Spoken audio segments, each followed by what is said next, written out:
In the stillness of the bayou, where the moss-draped cypress trees sway gently in the humid breeze, there was an old, decaying cabin that few dared to approach. It was nestled deep in the heart of the swamp, its wooden walls weathered by years of rain and sun, with windows long since shattered and the roof sagging in places.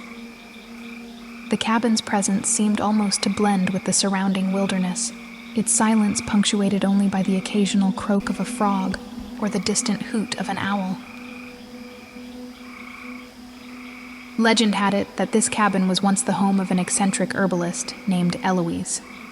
Eloise was known throughout the region for her knowledge of local plants and their uses, but as time passed, whispers grew that her remedies were not just for healing, but for more sinister purposes.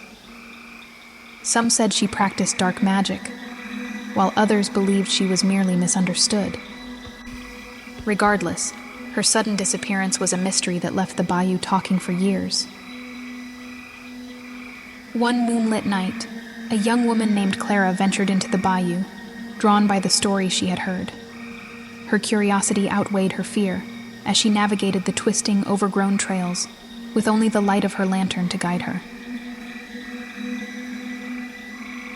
The air was thick with the scent of damp earth and decay, mingling with the sweet fragrance of blooming nightshade and the acrid tang of stagnant water. Every step seemed to echo louder than the last, amplifying the sounds of the nocturnal creatures that watched her with unseen eyes. As Clara approached the cabin, she noticed something odd. The shutters on the windows, which had been hanging off their hinges, were now closed tight. An eerie sense of anticipation hung in the air, as though the bayou itself was holding its breath. With a trembling hand, she pushed open the creaking door, which groaned in protest, as though it had not been moved in decades. The interior was dark, the only illumination coming from her flickering lantern. Inside, the cabin was a time capsule of Eloise's life. Shelves lined the walls, cluttered with jars filled with strange herbs and preserved animal parts. The air was thick with the musty smell of old wood and the lingering hint of something far more pungent.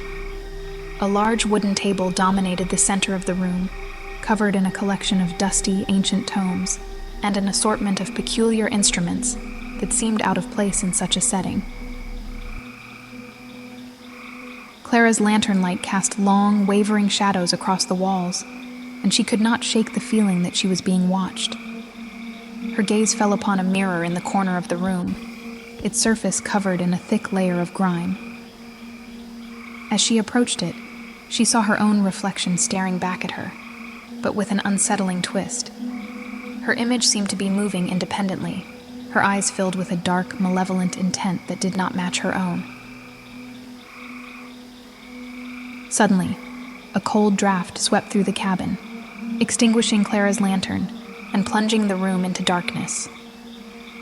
She fumbled to relight it, her heart pounding in her chest, as a low, rhythmic tapping began to echo through the room.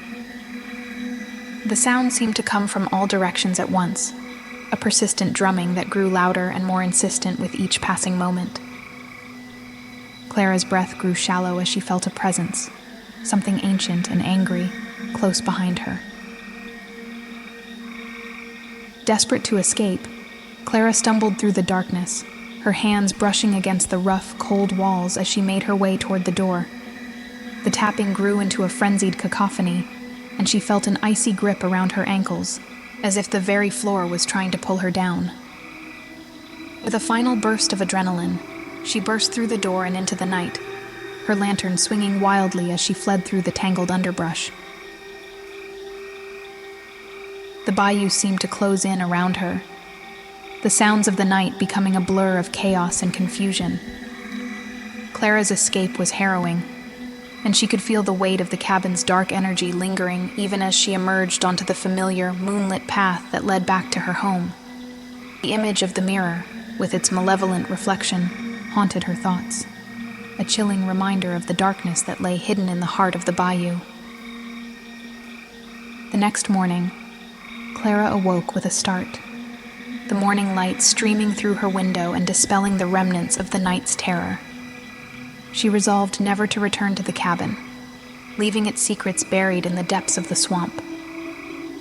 Yet, as she looked out across the bayou, she couldn't shake the feeling that Eloise's presence still lingered, a shadowy figure watching from the edge of the woods, waiting for the next curious soul to wander into her domain.